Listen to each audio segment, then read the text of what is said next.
Hello students, मेरा नाम है श्वेता। स्वागत करती हूँ आप सभी का मेरे इस YouTube channel SWT study zone में। लिसनर्स, आज के इस वीडियो में हम बीकॉम 4th सेमेस्टर का सब्जेक्ट कॉस्ट अकाउंटिंग के बारे में जानेंगे, जिसमें मैंने यूनिट 4 से रिलेटेड कुछ और MCQ डिस्कस किए हैं डिटेल में। सो लिसनर्स, इस वीडियो को अंत तक देखिएगा और अगर वीडियो पसंद आता है तो लाइक शेयर एंड सब्सक्राइब करना ना भूलिएगा।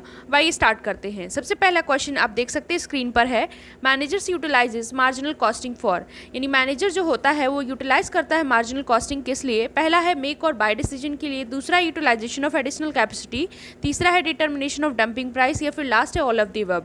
इसका आंसर है ऑप्शन डी, यानी कि all of the above. Question number 2 है, absorption costing is also known as, यानी एब्जॉर्प्शन कॉस्टिंग को और किस नाम से जानते हैं। तो मैं डायरेक्ट आंसर की बात करूं तो इसका आंसर है ऑप्शन सी, यानी कि बोथ ए एंड बी, यानी कि एब्जॉर्प्शन कॉस्टिंग को हम हिस्टोरिकल कॉस्टिंग भी कहते हैं और टोटल कॉस्टिंग भी कहते हैं। लिसनर्स, मार्जिनल कॉस्टिंग अगर ये आप जब चैप्टर पढ़ेंगे तो इसमें काफ़ी सारे फॉर्मूलेज आपको देखने के मिलेंगे, जैसे कॉन्ट्रीब्यूशन का क्या फॉर्मूला होता है, प्रॉफिट का क्या होता है। बहुत सारे फॉर्मूलेज होंगे जो आप लोग एक बार ज़रूर उसको ध्यान में रखिएगा, क्योंकि उससे रिलेटेड भी क्वेश्चन पूछे जा सकते हैं, जैसे PV रेशियो का फॉर्मूला हो सकता है। आइए नेक्स्ट क्वेश्चन पे चलते हैं लिसनर्स। नेक्स्ट क्वेश्चन है हमारा, when contribution is negative but less than fixed cost, यानी कि जब हमारा कंट्रीब्यूशन निगेटिव होगा लेकिन फिक्स्ड कॉस्ट से कम होगा तब क्या होगा। ए ऑप्शन है there is loss equal to fixed cost, यानी लॉस होगा जो कि इक्वल होगा फिक्स्ड कॉस्ट के, लॉस होगा जो कि फिक्स्ड कॉस्ट से ज़्यादा होगा, या फिर लॉस होगा लेकिन फिक्स्ड कॉस्ट से कम होगा, या फिर सभी के सभी ऊपर के जितने भी दिए हुए सभी गलत हैं। तो इसका आंसर है option C, there will be loss less than fixed cost. अब कंट्रीब्यूशन आया है एक वर्ड, अब मैं कंट्रीब्यूशन से रिलेटेड काफ़ी सारे फॉर्मूलेज आपको इसी में रिवाइज करा देती हूँ। कंट्रीब्यूशन का फॉर्मूला होता है जब हम सेलिंग प्राइस से वेरिएबल कॉस्ट को माइनस कर देते हैं तो वो कंट्रीब्यूशन आ जाता है। कंट्रीब्यूशन में से अगर आप फिक्स्ड कॉस्ट माइनस कर देते हैं तो प्रॉफिट निकल आता है, और अगर फिक्स्ड कॉस्ट में प्रॉफिट जोड़ देते हैं तो कंट्रीब्यूशन निकल आता है। इस तरीके से हम कंट्रीब्यूशन का यूज़ करते हैं, और इसके काफ़ी सारे फॉर्मूलेज हैं लिसनर्स, आप और भी आप बुक से देख करके पढ़ सकते हैं, या फिर जहाँ से भी आपको मिल जाए वहाँ से आप लोग देख लीजिएगा। नेक्स्ट क्वेश्चन की तरफ मूव करते हैं। नेक्स्ट क्वेश्चन है, वाइल कंप्यूटिंग, नेक्स्ट क्वेश्चन है listeners, marginal costing is also known as, यानी मार्जिनल कॉस्टिंग को हम किस नाम से जानते हैं। तो इसमें आंसर दे रखा है ऑप्शन सी, यानी कि बोथ ए एंड बी, यानी कि इसको हम डायरेक्ट कॉस्टिंग और वेरिएबल कॉस्टिंग भी कहते हैं मार्जिनल कॉस्टिंग को। नेक्स्ट क्वेश्चन की तरफ हम मूव करते हैं लिसनर्स। नेक्स्ट क्वेश्चन है, absorption costing is used for, यानी एब्जॉर्प्शन कॉस्टिंग का यूज किया जाता है किस लिए।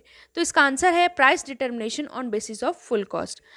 नेक्स्ट क्वेश्चन की तरफ मूव करते हैं। नेक्स्ट क्वेश्चन है, all cost are classified under dash segments under absorption costing, absorption costing के अंडर कितने सेगमेंट्स हैं जिसमें सारे कॉस्ट को क्लासीफाई किया गया है। तो 3। नेक्स्ट है question, which of the following is a conventional method of ascertaining cost, यानी कि कौन सा इसमें से कन्वेंशनल मेथड है कॉस्ट को एसर्टेन करने का। तो इसका है answer C, option both A and B, यानी कि एब्जॉर्प्शन कॉस्टिंग भी है और फुल कॉस्टिंग भी है।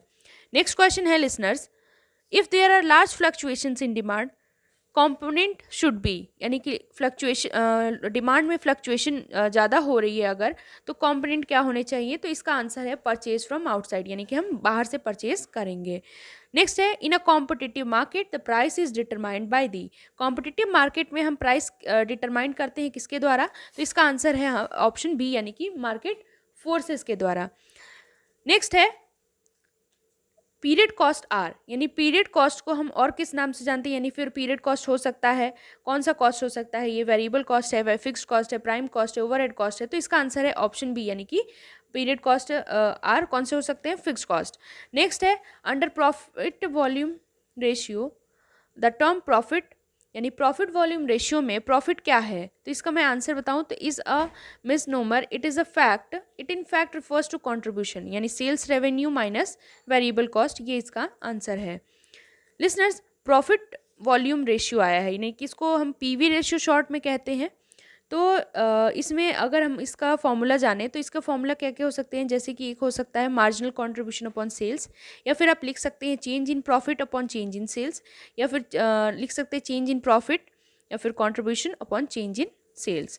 तो ये कुछ फॉर्मूले थे PV रेशियो के। सो इसके अकॉर्डिंग आप चीज़ें कर सकते हैं। पीवी रेशियो को देखिए और भी फॉर्मूले इसमें जोड़ा गया है, जैसे ब्रेक इवन पॉइंट में भी है।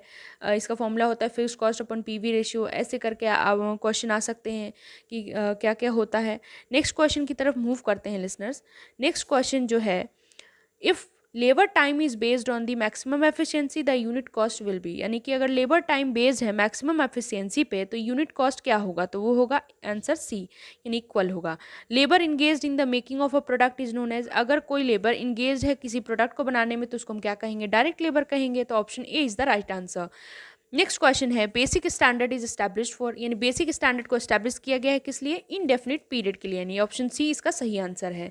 नेक्स्ट क्वेश्चन की तरफ मूव करते हैं। Cost centre which relates to equipment और to location is known as, यानी कि एक ऐसा कॉस्ट सेंटर जो कि इक्विपमेंट और लोकेशन से रिलेटेड होता है उसको हम इम्पर्सनल कॉस्ट सेंटर कहते हैं, यानी कि ए ऑप्शन होगा इसका। नेक्स्ट क्वेश्चन है listeners, standard cost are better than historical cost because, standard cost better होता है हिस्टोरिकल कॉस्ट से, क्यों।